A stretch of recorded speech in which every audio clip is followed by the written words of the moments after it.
Welcome back to the Means Report. We appreciate you staying with us on this exciting election preview with Dr. Craig Albert, political scientist from Augusta University. Dr. Albert, we were talking about WikiLeaks and emails and how there's this constant flow of information about these things as we lead up to Tuesday. Do you think Russia has anything to do with that or with our election in general? And if so, your thoughts on Russia's role?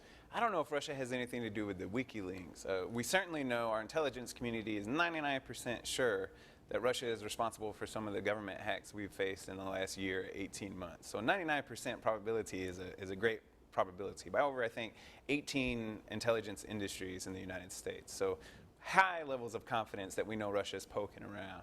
Why they're doing that, we're not certain. We know that since the end of the Cold War, Russia has felt badly that they lost at the hands of the United States. They have felt bad that they have been out of the great power scheme in the international sphere, and they have been dying to get back into that level. So, I mean, they want to be a great power. Russia has always wanted to be a great power, and kind of meddling in another country's domestic elections is kind of a way to help them gain an upper hand in that, to show that they're a force to be reckoned with. If they can actually manipulate some of our data, if they can hack into our government agencies, that's something that must be taken very seriously.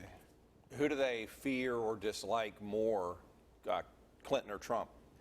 Oh, I think both the answers would be Clinton. They fear and dislike Hillary Clinton. They don't want her in. They do not want her in. And we've had some kind of intelligence reports coming out of Russia, and frankly, their foreign minister was quite frank about it, that Putin fears Hillary Clinton, fears her, that she wants to create some type of international incident with Russia.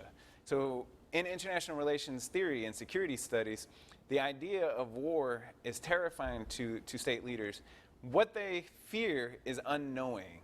And often when they don't know, or they fear the worst in a potential leader of another state, they preempt that. So if Putin thinks that Clinton doesn't like him, he might become very aggressive to offset that, to kind of create, in military strategy terms, a first strike advantage. I see. So this is something that can be quite terrifying. We are at the height of our nuclear tit for tat right now, more than we've ever been since the end of the Cold War. Russia's deploying missiles, redeploying missiles. We're putting our forces on certain modes of escalation to prepare for anything. We're not sure what Putin might do with the Baltic states. We know he's not done in Ukraine. So all of NATO, at the lead of the United States at its helm, is terrified of what Russia can do. And Putin fears Clinton because Putin fears that Clinton will stop his expansionistic policies. Okay. And do you expect any developments from Russia between now and Tuesday? It's kind of too late on that front, right? Whatever they may or may not have done has already happened. Maybe. They have deployed their largest fleet, including their aircraft carrier, towards Syria. It should be there this weekend. It should be there by Monday. We don't know what they're going to do. Of course, it's there for air missions, for air support against individuals that Russia dislikes on the ground. They, of course, support the Assad regime. We do not support the Assad regime. Something catastrophic could happen between a mid-air collision as an accident. There could be a shoot down between the Russian forces and the United States forces. Who knows where that would take the American electorate? I think we can all say that we don't want war anymore. We're kind of tired. We've been in war consistently for 15 years now.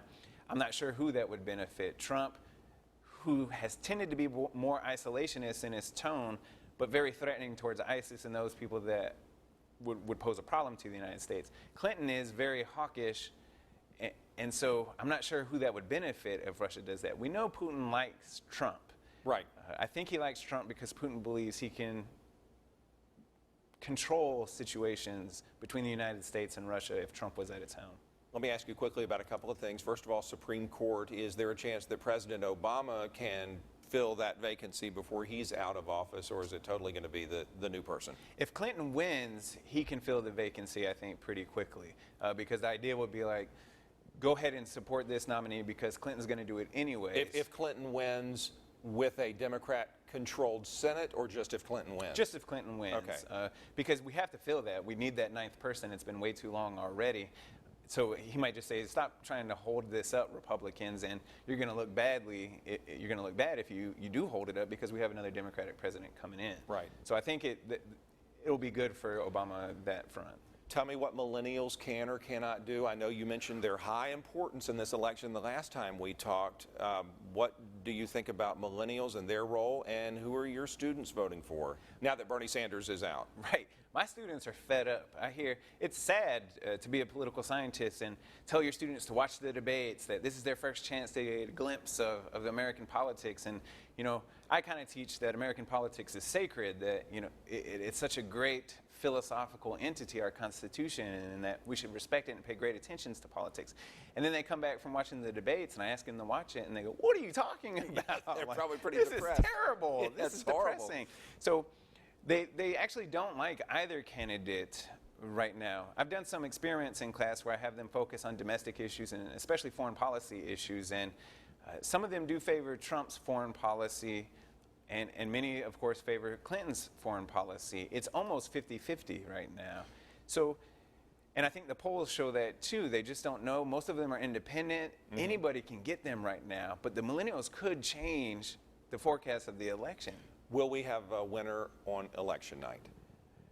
I see two ways this could play out. A landslide for Clinton, or something that we haven't experienced in a very long time in American history, which would be an electoral college tie that would force the House of Representatives to decide who's going to be the next president of the United States. That can only happen if there's a tie in the electoral college. Most of the maps predict Clinton with a large popular vote lead, but Trump does have a path to victory in the electoral college. And the past 2 weeks, his potential victories in the electoral college have increased significantly, and Clinton's have gone down.